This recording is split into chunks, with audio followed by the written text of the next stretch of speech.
Assalamualaikum Bu. Waalaikumsalam warahmatullahi wabarakatuh. Nama Ibu Endah. Iya. Ibu selaku kepala sekolah di SD 126 ini ya Bu. Iya. Sejak kapan Ibu udah kepala sekolah di sini ya Bu? Januari 2018. Udah lama ya Bu ya. Udah tahun kelima ya. Udah banyak tahu tentang pendidikan dan mengurus pendidikan. Tadi sudah Ibu paparkan tentang profil dari sekolah SD 126 ini. Sedikit sudah saya paham dan mengerti bagaimana keadaan sekolah ini secara umum. Namun demikian Bu, ada beberapa pertanyaan terkait akreditasi yang harus saya tanyakan, baik itu terhadap mutu lulusan, proses pembelajaran, terus apa yang lainnya mungkin banyak yang harus saya tanyakan. Namun ini saya fokus kepada mutu lulusan ya Bu ya. Iya. Nanti kita lanjutkan lagi ke proses pembelajaran, mutu guru maupun manajemen sekolah. Baik Bu Endah, pertama yang harus saya tanyakan sama Ibu, saya mau tahu bagaimana Ibu melaksanakan kedisiplinan baik secara waktu, berpakaian maupun kedisiplinan lainnya di sekolah yang Ibu bina. Oh ya. Kalau itu kita sudah punya aturan yang baku ya. Kita udah membuat setiap tahun itu diperbarui dalam rapat majelis guru aturan-aturan tentang jam masuk, berpakaian, kemudian aturan tentang izin dan sebagainya udah ada dalam tata tertib sekolah namanya. Oh, ada tata tertib sekolah ya Bu ya. Itu di SK-kan ya Bu ya? Iya, di SK-kan. Iya. Nanti bisa saya lihat dokumennya ya Bu? Bisa. Selanjutnya bagaimana cara Ibu melihat perilaku tangguh dan perilaku bertanggung jawab daripada siswa yang ada di SD 126 ini? Kita itu juga ada program namanya ya, program perbaikan pembinaan karakter namanya ya. Jadi itu sudah ada juga aturan-aturannya, kemudian dilaksanakan oleh guru-guru melalui pembiasaan-pembiasaan. Oh gitu ya. Selanjutnya perundungan nih Bu. Sekarang ini kita tahu ya Bu ya, perundungan itu adalah salah satu yang harus kita cegah di sekolah. Tetapi saya mau tahu di sekolah ini bagaimana cara Ibu mencegah ataupun mengetahui ada tidaknya perundungan ataupun menangani adanya perundungan. Pernah nggak terjadi Bu di sini?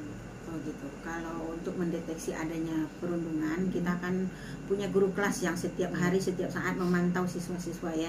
Untuk penanggulangannya, kita ada MOU juga dengan pihak luar, dengan Babin Kamtibmas itu yang biasanya akan menyelesaikan masalah-masalah perundungan yang ada di sekolah.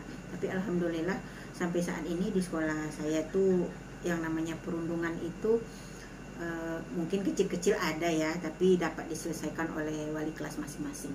Gitu ya Bu ya. Tapi tidak pernah ya Bu ya, pernah nggak Bu ada kasus di sekolah ini yang memang harus diselesaikan orang tua, harus apa gitu, bermasalah besar tentang perundungan? Tidak ada ya. Palingan itu hanya aduan wali murid, tapi diselesaikan di wali kelas saja, alhamdulillah selesai gitu ya. Selanjutnya Bu, bagaimana cara Ibu untuk melihat siswa ini bisa berkomunikasi sesuai dengan karakteristik keterampilan abad 21? Oh itu. Kita itu punya program unggulan namanya literasi ya. Jadi anak-anak dengan literasi itulah kita berharap mereka memiliki kemampuan itu. Selanjutnya bagaimana cara Ibu untuk melihat keterampilan berkolaborasi siswa sesuai dengan keterampilan abad 21? Kita punya tim juga itu ya, anak-anak untuk melatih siswa berkomunikasi, melatih siswa di bidang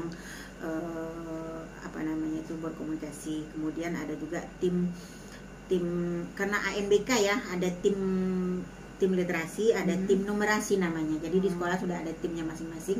Kita buat programnya setiap awal tahun. Oh, setiap awal tahun ya Bu ya. Terus anak-anak ini, anak sekolah SD 126 ini ada nggak Bu? Atau bagaimana cara Ibu melihat dan mengembangkan keterampilan kreativitas maupun inovasinya sesuai dengan keterampilan abad 21 juga? Oh begitu, kita punya program juga itu untuk ekstrakurikuler yang melatih anak untuk apa namanya itu ya, biar bisa mengembangkan bakatnya di situ sesuai dengan kemampuannya.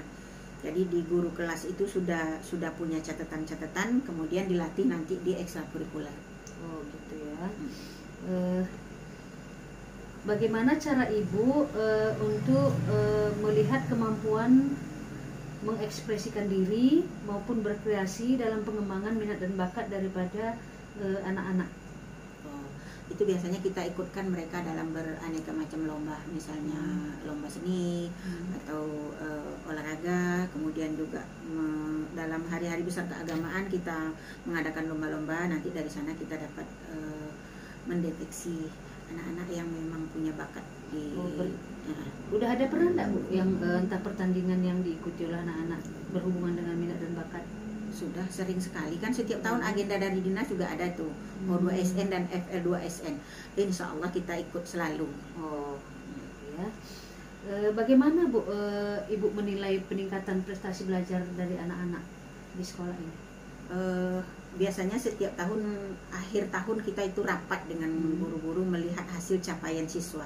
Jadi begitu semester kita akan memantau hasil siswa, berapa yang remedi, berapa yang harus pengayaan, dan berapa persen kurikulum sudah tercapai. Gitu ya. Jadi untuk melihat peningkatan prestasi belajar itu biasanya ibu melakukan apa saja? Kita terjadi peningkatan atau tidak itu, kalau meningkat tidaknya itu ibu melakukan apa saja? Kita ada tim juga ya Bu untuk anak-anak yang punya kemampuan lebih, itu ada tim pengayaan namanya. Tim ini yang kita berharap dapat anak-anak yang punya potensi lebih itu mencapai prestasi yang jauh lebih, jadi dapat mengangkat rata-rata nilai sekolah. Gitu ya. Bagaimana ibu bisa mengetahui mutu lulusan ibu ini oleh orang lain ataupun mungkin oleh stakeholder gitu? Gitu. Itu biasanya ada laporan berkala ke dinas kan. Kita kan memang sebagai bawahan dari dinas pendidikan ada laporan berkala ke dinas. Juga itu untuk agar terbaca oleh khalayak ramai, kita biasanya cantumkan di web sekolah. Dicantumkan di web sekolah ya. Ada berapa lama sekali atau ada aturan yang ibu buat tentang kepuasan daripada stakeholder ini tadi? Kita kadang-kadang akhir tahun dari setelah lulusan itu kan ada orang tua, kita biasanya menyebar kuesioner. Menyebar kuesioner, orang-orang tua mengisi, nanti kita rangkum hasil dari mereka. Gitu ya. Ada lagi kira-kira Bu yang ibu lakukan terkait dengan mutu lulusan yang perlu ibu sampaikan kepada saya? Kalau untuk mutu lulusan sekarang kita fokusnya 2 ya, karena kita kalau ANBK itu kan kelas 5. Jadi itu hasil dari ANBK itu bisa dibaca oleh seluruh se-Indonesia itu. Kemudian hasil lulusan kan kelas 6. Jadi untuk dari kelas 5 dan kelas 6 kita bentuk tim yang memang namanya tim peningkatan mutu. Jadi mereka itu secara berkala memberikan pelatihan-pelatihan, memberikan latihan-latihan rutin kepada anak-anak kelas 5 dan kelas 6. Gitu ya. Oke Bu, mungkin terkait mutu lulusan itu dulu yang saya tanyakan. Kita lanjutkan sedikit kepada proses pembelajaran ya Bu ya. Oke. Karena waktu kita masih ada, nanti kita lanjutkan lagi untuk lainnya. Ini sekarang saya lanjutkan bagaimana Ibu memastikan bahwa proses pembelajaran dari siswa itu berlangsung secara aktif di segala suasana, atau baik di kelas maupun di luar kelas dan lain sebagainya, ataukah ekskul atau pembelajaran utama. Oh gitu ya.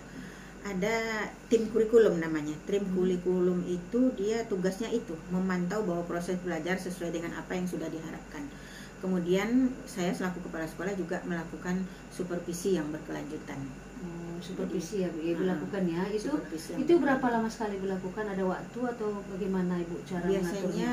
Kita jadwalkan misalnya minggu ini kelas 1, minggu kelas 1, kelas 2. Kemudian pokoknya kita beri jadwal dari awal tahun yang sudah kita susun. Kalau untuk melihat secara langsung bahwa pembelajaran itu berjalan secara aktif, apa yang Ibu lakukan pernah? Iya, itu dia Dengan supervisi supervisi tadi ya, ya. Oh, masuk iya. ke kelas. Kemudian kita kan bisa nanti apa namanya itu, kita bisa dengan guru-guru, bersharing dengan guru-guru bagaimana proses yang sebaiknya bisa dilakukan. Jadi dari hasil supervisi kan kita nanti bisa tindak lanjut. Terus bagaimana cara pelaksanaan penilaian proses dan hasil belajar di sekolah ini, Bu? Itu berkala ya Bu, ada penilaian harian, ada mid semester, ada semester, itu yang terpantau. Kemudian kalau untuk sikap, setiap guru kan kita kita wajibkan ada penilaian sikap setiap hari. Jadi ada catatan-catatan mereka setiap hari tentang perilaku anak. Gitu ya, Bu ya. Terus selanjutnya kan guru, Ibu untuk memastikan bahwa guru itu mampu mengajar ataupun melakukan proses pembelajaran dengan baik, ya gimana Ibu lakukan? Apa yang Ibu lakukan? Itu kan pembinaan terus menerus. Kemudian kita ikutkan mereka di berbagai pelatihan. KKG aktif kalau di sini ya, kalau di lingkungan kita KKG aktif. Jadi mereka bisa saling sharing di forum KKG. Gitu ya, Bu ya. Ya. Penuh memorinya. Dari 10 menit. Baiklah Bu, mungkin sementara ini dulu saya tanya, tapi belum selesai Bu ya. Oke. Karena waktu kita mungkin istirahat sebentar. Selanjutnya nanti kita lanjutkan ya Bu ya. Iya. Itu yang bisa saya tanyakan kepada Ibu. Terima kasih sebelumnya Bu Iya. Endah. Saya mohon maaf juga atas tuh kalau ada yang tidak, hal-hal yang tidak sesuai dengan yang harus sama-sama dilaksanakan. Jadi sekali lagi Bu, saya terima kasih udah banyak bertanya tentang sekolah ini kepada Ibu. Kami bertanya ini adalah sesuai tugas kami ya Bu ya. Oke. Jadi bertanya, kami mencatat apa yang Ibu sampaikan, tidak melebihkan dan tidak mengurangi ya Bu ya. Oke. Terima kasih Bu Endah. Assalamualaikum warahmatullahi wabarakatuh. Waalaikumsalam warahmatullahi wabarakatuh.